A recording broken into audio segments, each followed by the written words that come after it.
다음 얘기는 최강욱 얘기예요. 다들 오늘 요 포인트로 잡아서 이 통계 조작 관련돼서 최강욱을 포인트로 못 잡던데, 여러분 김현미가요 자기가 통계 조작 몰랐다고, 밑에 사람들이 그랬는 거 자기 몰랐다고 발뺌을 하고 있어요. 자, 통계 조작이 94번이 있었는데요. 그게 여러분 김현미 3년 6개월 임기 기간에 주로 벌어진 일입니다. 주로 벌어진 일이에요. 그러면서 이제 이거의 사태의 발단은 김현미가 아니 통계에 11% 올랐는데 무슨 50%예요? 정확히는 대정부 질문에서 한국감정원 통계로 11% 올랐다 이렇게 대답을 했을 때 사람들이 기겁을 한 거 아니에요. 뭔 소리야 김현미. 그래서 통계 조작하고 있는 거 아니야? 그게 발단이었죠. 그게 2020년입니다.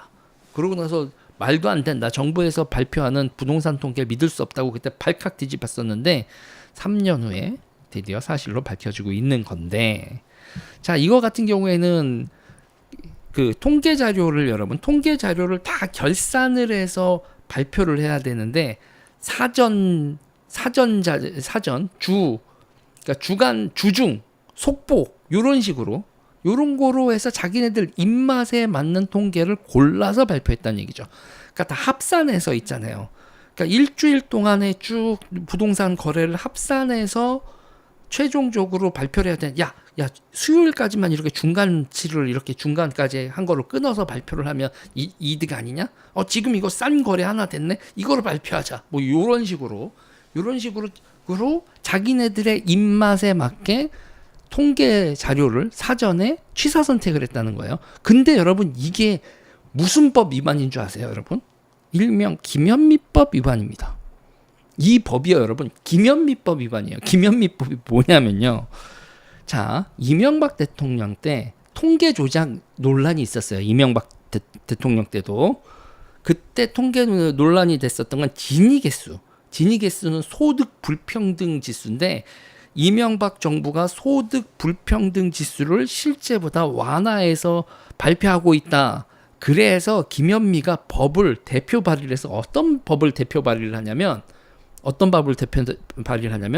통계가 최종적으로 취합돼서 결과가 나오기 전에 중간 통계를 만지작거리는 거는 못하게 한다.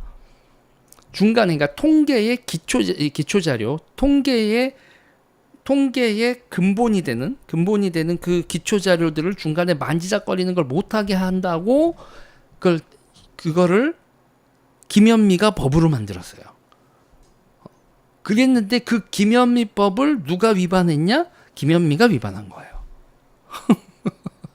그러니까 김현미가 자기가 만든 법을 자기가 위반을 한 사실이 지금 드러나고 있어요. 근데 제가 이제 최강욱을 찝는 건 뭐냐면요. 이게 경찰이 조사하면서 경찰이 첩보하면서 청와대 민정수석실로 이거를 보고를 했다는 거예요. 그래서 이거를 인지를 하고 있어서 요거를 보냈다는 겁니다. 그랬는데 경찰청 정보 보고를 받은 사람이 누구였냐면 공직기강 비서관실의 최강욱이었던 걸로 보이는 거예요. 그러니까 공직기강 비서관실의 경찰이 정보 보고를 했거든요. 근데 그때 그 공직기강 비서관이 최강욱이었는데 최강욱도 또 밑에 행정관들이 알아서 한 거고 난 몰랐어요. 이렇게 나올 수 있죠. 김현미도 밑에 사람이 한 거라고 이런 거니까요. 그러니까 지금 최강욱도 정보 보고를 받고 최강욱이 씹었는지 아니면 최강욱이 몰랐는지도 또 앞으로의 관건이 됩니다. 그러니까 현재로서는 이제 정책실장들하고 뭐 쭉쭉쭉 나오지만 현재로서는 김현미가 알았냐 몰랐느냐 지시를 직접 내렸느냐 그리고 최강욱은 알고도 덮었느냐 현재로서는 두 명이 지금 타겟이 되고 있습니다.